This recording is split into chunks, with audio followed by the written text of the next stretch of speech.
पंतप्रधान नरेंद्र मोदी आणि भारत दौऱ्यावर आलेले फिनलंडचे राष्ट्रपती अलेक्झांडर स्टप यांच्यात आज नवी दिल्लीत होणार चर्चा. अनेक महत्त्वपूर्ण करारांवर होणार स्वाक्षऱ्या.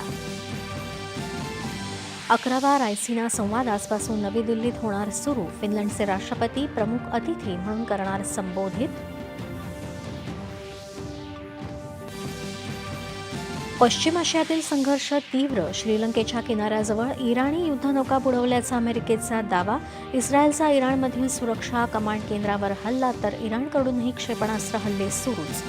राज्यसभा निवडणुकीसाठी उमेदवारी अर्ज दाखल करण्याचा आजचा शेवटचा दिवस. भाजपकडून रामदास आठवले, विनोद तावडे, माया इमनाते आणि रामराव वडकुते तर शरद पवार महाविकास आघाडीचे उमेदवार. मुंबईत होणाऱ्या पल्स वैद्यकीय परिषदेमुळे आरोग्य क्षेत्रात जागतिक स्तरावर महाराष्ट्राचा लौकिक वाढेल, असा मुख्यमंत्री देवेंद्र फडणवीस यांचा विश्वास. ऊर्जा क्षेत्राला सक्षम करण्यासाठी कालबद्ध रीतीनं प्रकल्पांची अंमलबजावणी करण्याच्या मुख्यमंत्र्यांच्या सूचना. 55 सामंजस्य करारांद्वारे 78,215 मेगावॅट वीज निर्मिती प्रस्थापित.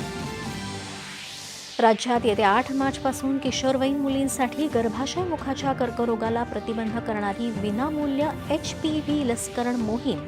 आरोग्यमंत्र्यांची विधान परिषदेत घोषणा. संघर्षग्रस्त भागातील महाराष्ट्रातील लोकांना सुरक्षित मायदेशी आणणार, मुख्यमंत्र्यांनी केलं आश्वस्त. शेतमाल निर्यातीसंदर्भात आवश्यक त्या पातळीवर हस्तक्षेप करण्याचा विचार. आखाती देशात अडकलेल्या नागरिकांनी किंवा त्यांच्या नातेवाईकांनी सहाय्यता पोर्टलवर माहिती नोंदवावी. आपत्ती व्यवस्थापन मंत्री गिरीश महाजन यांचं आवाहन. आणि T20 विश्वचषक स्पर्धेत उपांत्य फेरीत आज भारत आणि इंग्लंड यांच्यात सामना. कालच्या सामन्यात दक्षिण आफ्रिकेवर विजय मिळवून न्यूझीलंड अंतिम फेरीत दाखल. नमस्कार. 8:30च्या बातमीपत्रात